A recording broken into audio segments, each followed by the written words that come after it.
Hello friends, welcome to Nagoo's kitchen. இன்றைக்கி நம்ம சூப்பரான ரொம்ப ஈஸியாக செய்யக்கூடிய பீட்ரூட் குழம்பு எப்படி செய்கிறதுன்னு பார்க்கலாம்.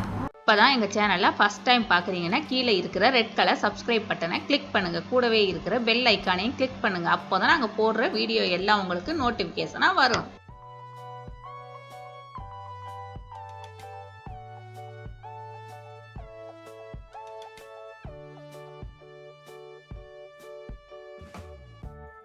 அதே மாதிரி இது பார்த்திங்கன்னா ஒரு 1/4 கிலோ பீட்ரூட் எடுத்து நல்லா கழுவிட்டு இந்த மாதிரி ஸ்கொயராக கட் பண்ணி வச்சுருக்கேன். இது மாதிரி கட் பண்ணிக்கணும். நல்லா தோலெல்லாம் சீவிட்டு நல்லா கழுவிட்டு கட் பண்ணிக்கணும். இப்போ பாருங்கள், நான் அரைக்கிறதுக்கு பாதி வெங்காயத்தை நறுக்கி வச்சுருக்கேன். அதே மாதிரி பாதி தக்காளி எடுத்திருக்கேன். ஒரு 2 டேபிள் ஸ்பூன் அளவுக்கு தேங்காய் எடுத்திருக்கேன், நறுக்கின தேங்காய். அப்புறம் பார்த்திங்கனாக்க ஒரு 1/4 டீஸ்பூன் அளவுக்கு சோம்பு, 1/4 டீஸ்பூன் அளவுக்கு ஜீரகம், அப்புறம் இந்த நட்சத்திர பூன்னு சொல்லுவாங்கள்ல, அந்த பூ வந்து முழுசாக இல்லை, இந்த மாதிரி உடஞ்சது தான் இருக்குது. அதில் ஒரு 4 இது எடுத்து வச்சுருக்கேன். அப்புறம் பார்த்திங்கன்னா ஒரு சின்ன இலை ஒன்று, அதே மாதிரி பட்டை ஒன்று சின்னது, இந்த மாதிரி. அடுத்து 2 கிராம்பு எடுத்திருக்கேன், ஒரு ஏலக்காய் எடுத்திருக்கேன். இது எல்லாத்தையும் இப்போ நம்ம நல்லா தண்ணி ஊற்றி பேஸ்ட்டாக அரைச்சிக்கிறணும். அரைச்சிட்டு வந்து காமிக்கிறேன். எல்லாத்தையும் சேர்த்து வறுக்கவெல்லாம் தேவையில்லை, அப்படி பச்சையாக அரைச்சிக்கிறணும். இந்த பாருங்கள், நம்ம எடுத்து வச்சுருந்த அந்த தேங்காய், வெங்காயம், தக்காளி எல்லாத்தையும் இந்த மாதிரி பேஸ்ட்டாக அரைச்சிட்டு வந்துட்டு, ரொம்ப நைஸாக அரைக்க வேணாம், லேசாக குறன்னு அரைச்சா போதும். அடுத்து நம்ம தாளிக்கிறதுக்கு நான் வந்து இதில் பாதி வெங்காயம் நறுக்கி வச்சுருக்கேன், நைஸாக நறுக்கியிருக்கேன். இந்த மாதிரி நைஸாக நறுக்கிக்கங்க. அதே மாதிரி பாதி தக்காளியை நறுக்கிக்கங்க. இது வந்து 2 பச்சை மிளகாய் எடுத்திருக்கேன், அவ்வளோதான். இனி தாளிக்கணும். இப்போ பாருங்கள், இதுக்கு தேவையான மசாலாவெல்லாம் எடுத்திருக்கேன். இது வந்து 1/2 டேபிள் ஸ்பூன் மிளகாப்பொடி, 1/2 டேபிள் ஸ்பூன் மல்லிப்பொடி, 1 டீஸ்பூன் கரம் மசாலா, 1/4 டீஸ்பூன் மஞ்சள் பொடி.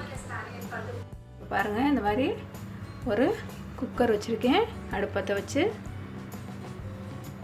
அந்த குக்கருக்குள்ளே நம்ம கொஞ்சம் எண்ணெய் ஊற்றலாம். தாளிக்கிறதுக்கு ஒரு டேபிள் ஸ்பூன் அளவு ஊற்றுறேன் நான் எண்ணெய். இந்த பாருங்கள், 1 டேபிள் ஸ்பூன் அளவு எண்ணெய் ஊற்றியிருக்கேன். அந்த எண்ணெய் சூடாகட்டும்.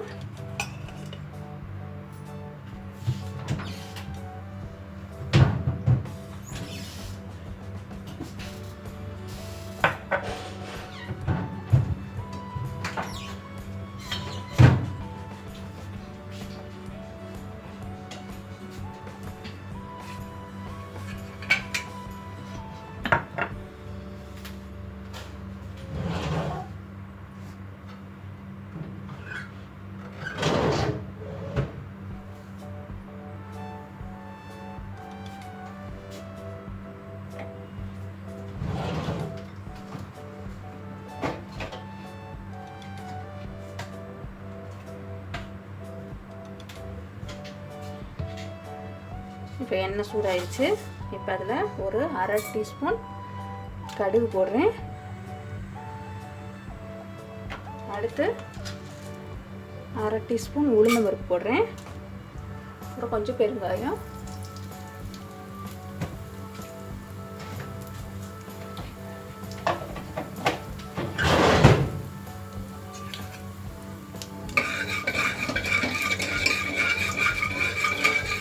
இது நல்லா வதங்கட்டும். அதனால நம்ம வச்சுருக்கோம்ல, இந்த வெங்காயத்தை போடலாம். ஃபஸ்ட்டு வெங்காயத்தை போட்டு அதோட இந்த 2 பச்சை மிளகாயும் போடுறேன்.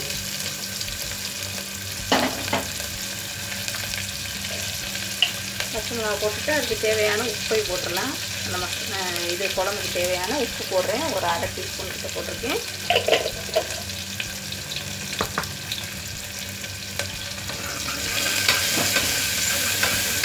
வதக்கிக்கலாம்.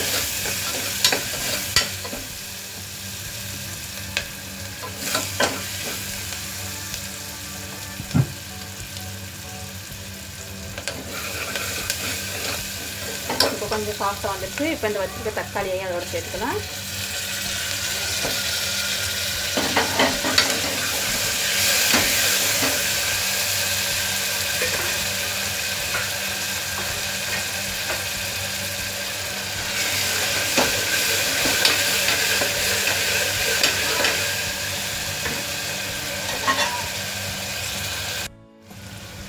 பாருங்கள் கொஞ்சம் நல்லா வெங்காயமும் தக்காளியும் கொஞ்சம் வதங்கிடுச்சு.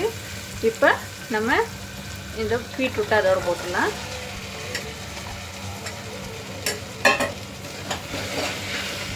பீட்ரூட் நல்லா வதங்கணும்.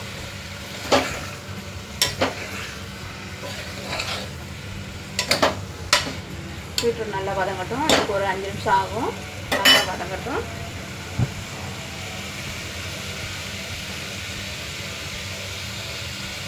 இப்போ பாருங்கள் இந்த அளவுக்கு வதங்கிடுச்சு. இப்போ நம்ம இந்த அரைச்ச அந்த பேஸ்ட்டை வந்து இதில் சேர்த்துக்கலாம்.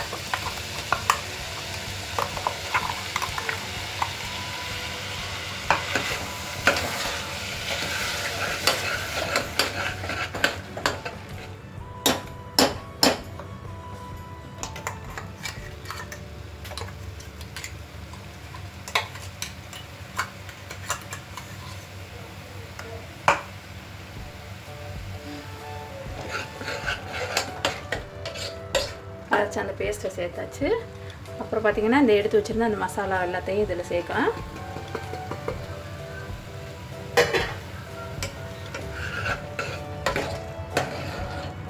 இப்போ அந்த பச்சை வாசம் போகிற வரையிலும் கொஞ்சம் நேரம் அடுப்பில் இருக்கட்டும்.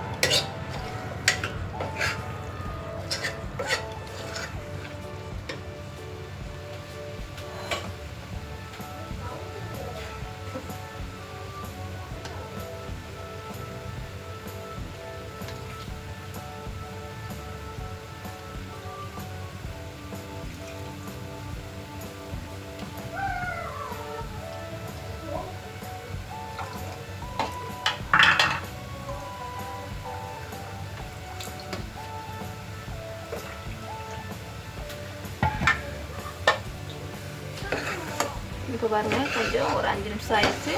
அந்த ஸ்மெல்லாம் போயிடுச்சு. இப்போ நம்ம அதில் தண்ணி கொஞ்சம் சேர்த்துக்கலாம். நான் அந்த அரைச்ச அந்த மிக்ஸி ஜாரில் கொஞ்சம் தண்ணி ஊற்றி அதில் ஊற்றுறேன்.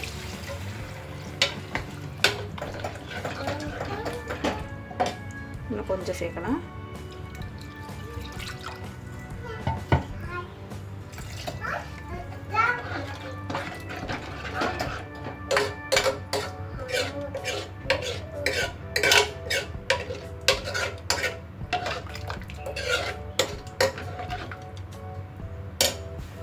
நம்ம கூட கொஞ்சம் தண்ணி வேணும், சேர்த்துக்கலாம்.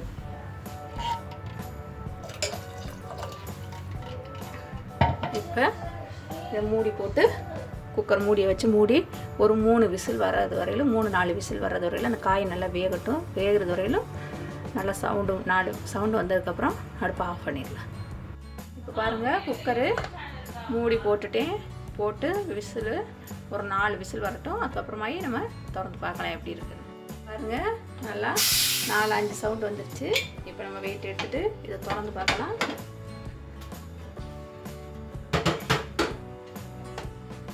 இப்போ பாருங்கள் சூப்பராக குழம்பு ரெடி ஆயிடுச்சு. இது நான் இன்றைக்கி சாதத்துக்கு சாப்பிட்றதுனால இந்தளவுக்கு தண்ணியாக வச்சுருக்கேன்.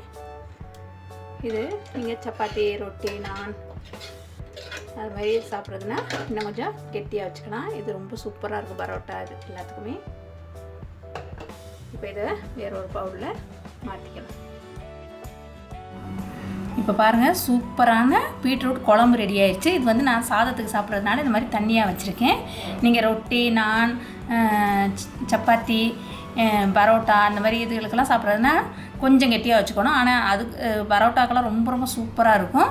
நீங்கள் இது மாதிரி செஞ்சு பாருங்கள், சாப்பிட்டு பாருங்கள். இந்த வீடியோ உங்களுக்கு பிடிச்சிச்சினாக்கா லைக் பண்ணுங்கள், ஷேர் பண்ணுங்கள், சப்ஸ்கிரைப் பண்ணுங்கள். கூடவே இருக்கிற பெல் ஐக்கானையும் கிளிக் பண்ணுங்கள். தேங்க்யூ.